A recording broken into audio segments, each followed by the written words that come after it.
Buena tarde. Me presento. Mi nombre es Marta Novoa Fernández. Agradezco a Dios y a los organizadores de este evento haberme invitado a participar en un tema que me apasiona mucho, que es la inteligencia artificial, pero sobre todo la humanización en salud. Antes de iniciar, quiero que hagamos como un análisis del contexto en el cual nos movemos, donde estamos amparados bajo los Objetivos de Desarrollo Sostenible, que son esa bitácora universal que busca poner fin a la pobreza, proteger al planeta y garantizar que todas las personas gocen de paz y prosperidad. Tuvimos un evento adverso que frenó el mundo y fue el COVID-19, con ese paciente cero en Wuhan, que permitió que el miedo al contagio superara el contagio mismo, pero que a su vez develó un contexto latinoamericano totalmente desigual, con una capacidad insuficiente hospitalaria, a los accesos digitales, a la salud y a la educación, donde el hacinamiento y la violencia intrafamiliar generaron problemas de salud mental y deserción escolar, y donde además se notó una baja o nula conexión a Internet. Esta no ha sido la pandemia más grande que ha tenido la historia. ¿Me confirma si se ve la diapositiva? Sí, se ve muy bien. Muchas gracias. La peste negra dejó más de 250 millones de muertos. La viruela dejó más de 500 millones de muertos. Y sin embargo, esta pandemia paralizó el mundo. Vimos una Fontana di Trevi, una Torre Eiffel, un museo romano, un Arco del Triunfo, una Plaza Roja totalmente vacías. Y eso nos hizo hacer una reflexión de datos que había dejado la UNESCO sobre la importancia que tiene la humanización en salud y en educación, donde ese informe del desarrollo humano de 2019, mucho antes de la pandemia, ya hablaba de que las oportunidades de educación óptima serían la única forma de salir de estos sistemas de pobreza donde se requieren sistemas educativos incluyentes, de excelencia y pertinentes.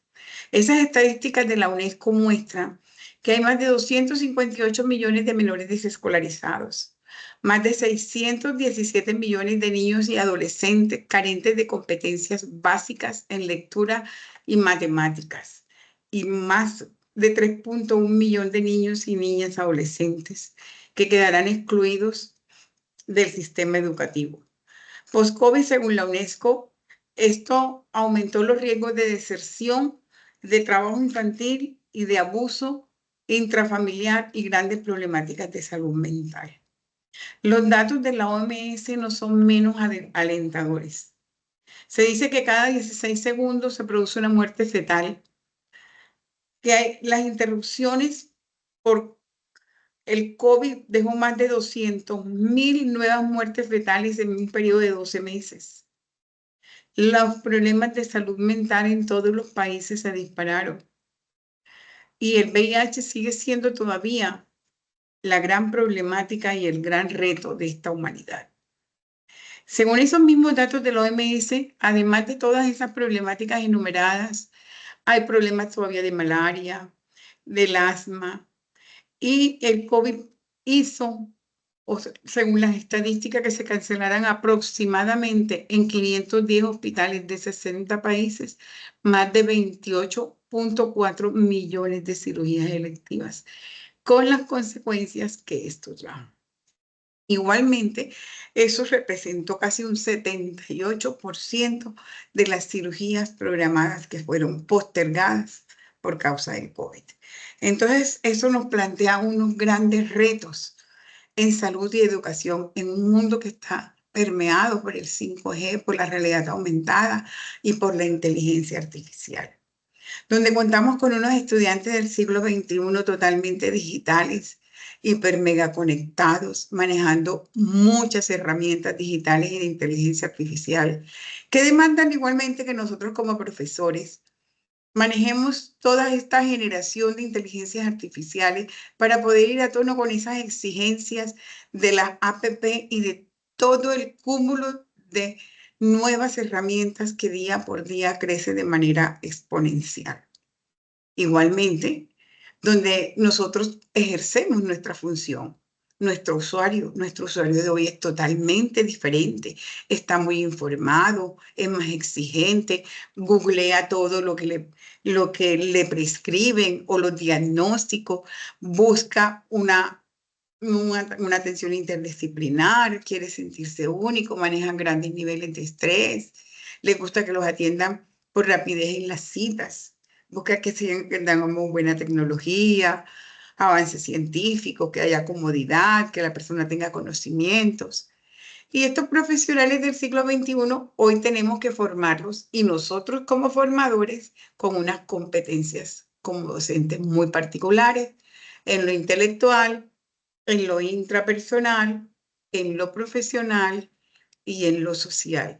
Y en eso me quiero detener un poquito, porque en las intelectuales está la parte tecnológica, pero en lo social está la parte humanística, así como en la intrapersonal, donde tenemos que enseñarle a nuestros estudiantes la tolerancia, el respeto, el trabajo en equipo, la empatía, por lo que nosotros como instrumentadores quirúrgicos buscamos y debemos propender por formar profesionales integrales, responsables, éticos, autónomos, con un gran sentido social, que seamos capaces de interactuar con equipos interdisciplinarios, que vayamos acorde a los avances de la innovación tecnológica y las necesidades del entorno, que podamos desempeñarnos en ámbitos asistenciales, de salud pública, administrativa, investigativa, siempre en la prevención y control de la infección en pro del mantenimiento de la salud y la preservación del medio ambiente, siempre y cuando estén facultados y sean pertinentes a nuestro ser, saber y hacer. Estamos hablando de inteligencia artificial y usamos esta herramienta ChatGPT haciendo una búsqueda de todos los propósitos de programas acreditados y vemos cómo este recoge y resume en consonancia con los demás programas. Tendemos a lo mismo, porque son muchas las características que nos unen en torno a este objeto de estudio del instrumentador quirúrgico, que es el control de la infección, hacia el cual, donde la salud nosotros la vemos como un proceso atendiendo la diversidad biológica, social y cultural que debemos demostrar en nuestro perfil profesional, apuntando a una cirugía segura en nuestra atención en salud, siguiendo los lineamientos de la OMS, procurando una formación integral bajo un paradigma biopsicosocial, con unas competencias específicas y unas genéricas. Esas genéricas son las que cualquier ser humano debe tener. Y las específicas de nosotros como instrumentadores quirúrgicos, acorde a ese perfil que cada día se diversifica más y tenemos mayor impacto y accionar en los diferentes ámbitos administrativos, de salud pública, investigación, y el marketing en salud, que es el que comercializa todos esos dispositivos biomédicos y todos esos avances tecnológicos y de inteligencia artificial. Y obviamente, pues nuestra esencia, la parte asistencial. En estas herramientas de inteligencia artificial encontramos muchas, es una variedad que eso crece exponencialmente, por nombrar algunas. La IBM Watson Health, que ayuda a los médicos a lo de la medicina basada en evidencia. Son esas grandes bases de datos que permiten, mediante el cruce de variables, hacer un diagnóstico o una inferencia de lo que el paciente puede tener y lo que se le puede recomendar. El Deep Genomics, que es una inteligencia artificial que busca mediante la genómica computacional, es decir, estudiar los genes en los computadores para descubrir nuevas terapias y tratamientos de enfermedades genéticas y poder predecir así probabilidad de enfermedades que puedan desarrollar las personas y construirle un tratamiento terapéutico acorde a su patología, es decir, tratamientos personalizados.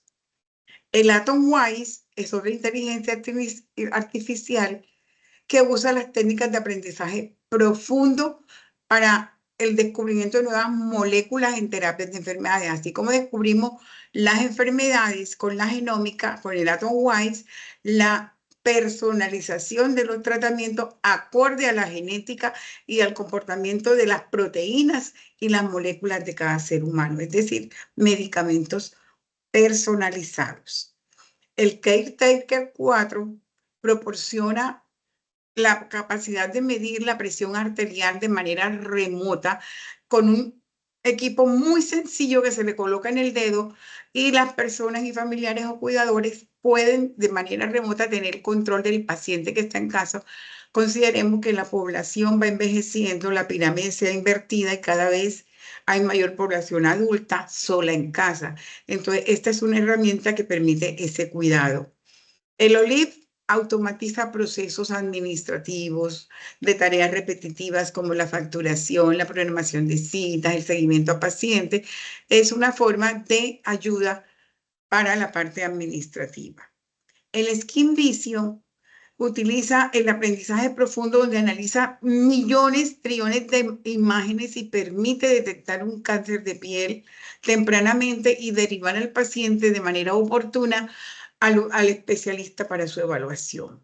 Podemos concluir que las herramientas de inteligencia artificial están revolucionando el sector médico y la mejor atención y cuidado de los pacientes. Permiten una detección temprana de enfermedades, una personalización en el tratamiento y automatización de las tareas administrativas.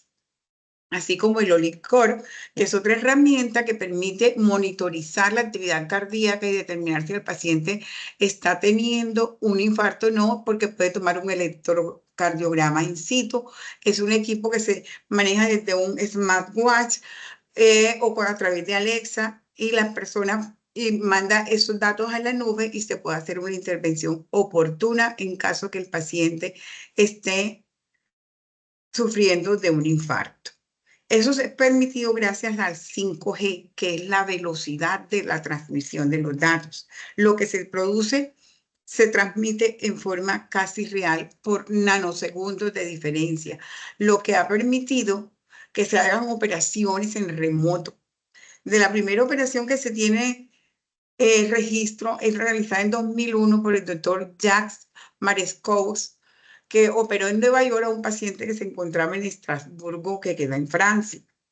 En el Hospital Hepatobiliar de Menchai, de China, también se pudo hacer una cirugía a través de un brazo robótico dirigido.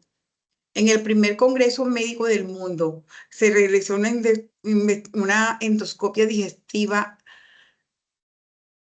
retransmitida en 5G de manera interactiva, permitiendo que un paciente se operara en Málaga y fuera tutoriado desde Japón. Málaga es en España.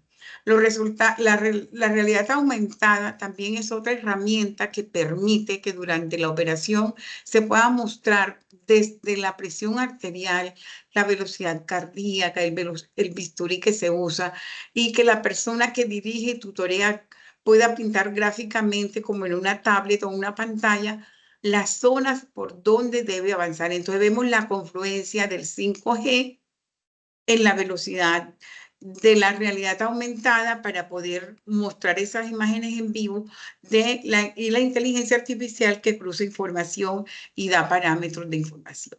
Es así que se ha podido realizar la asistencia quirúrgica remota y robótica, mejorando la atención sanitaria a domicilio, la monitorización de pacientes.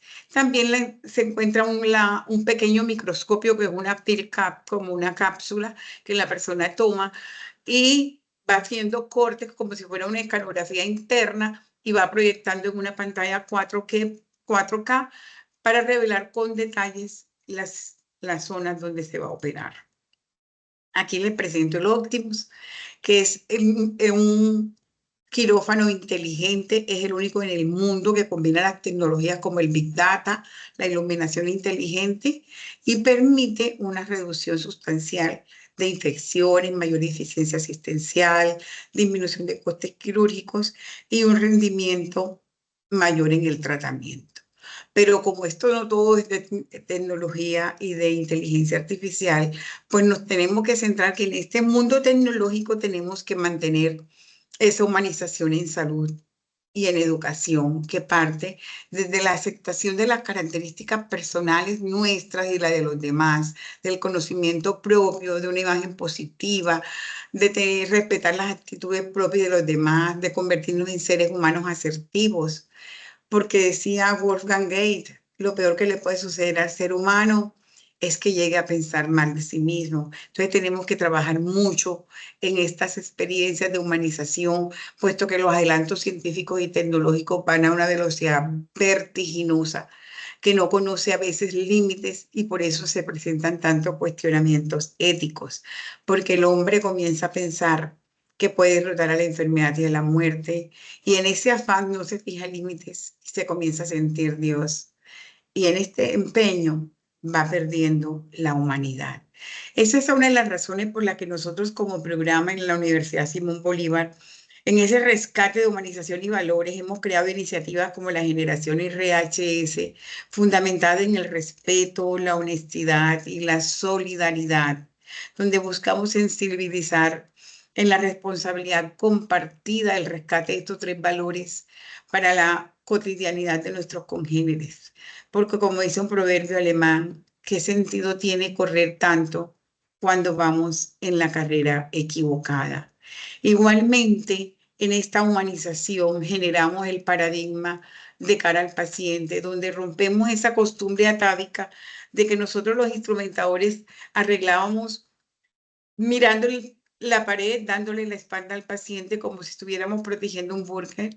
Ahora le damos la cara al paciente y tenemos mayor control de la cirugía segura, control de infección y sobre todo de la humanización, porque podemos ver las condiciones en que se encuentra el paciente con solo analizar sus gestos en ese desempeño asistencial que nosotros tenemos cuando estamos preparando la cirugía, donde debemos tener una competencia para participar en todos los procesos durante el pre, el trans, el post, en procedimientos mínimamente invasivos y abiertos de todos los niveles de complejidad y además asegurar el cumplimiento de los protocolos de esterilización que nos demanda unos conocimientos de anatomía, fisiología, patología, donde debemos planificar e intervenir los procedimientos acorde al nivel de complejidad, conocer los insumos biomédicos que vamos a emplear y mantener esos estándares de esterilización, que son nuestra responsabilidad hacer el control de la infección, nuestro objeto de estudio. Es así que en los últimos años, como testigos de estos desarrollos científicos y tecnológicos que han llegado a nuestra hábitat, y es normal que la medicina vaya creciendo de una manera vertiginosa porque la innovación tecnológica no para y la globalización permite que todo lo que sucede en una parte del mundo a través del 5G sea conocido inmediatamente, tanto las cosas buenas como las no buenas. Entonces, eso crea muchas expectativas y abre muchos horizontes y la idea es que formemos a nuestros nuevos y futuros colegas con siendo una generación RHS fundamentada en el respeto, la honestidad y la solidaridad, siempre de cara al paciente, como lo vemos en esta imagen. Mientras el cirujano, el anestesiólogo duerme al paciente, nosotros arreglamos nuestra mesa de cara al paciente, garantizando la seguridad del paciente, el control de la infección y la humanización. Es así que esta es nuestra invitación para que de aquí en adelante nosotros vayamos de cara a la vida, de cara al paciente, porque lo único imposible es aquello que no intentamos. Muchas gracias.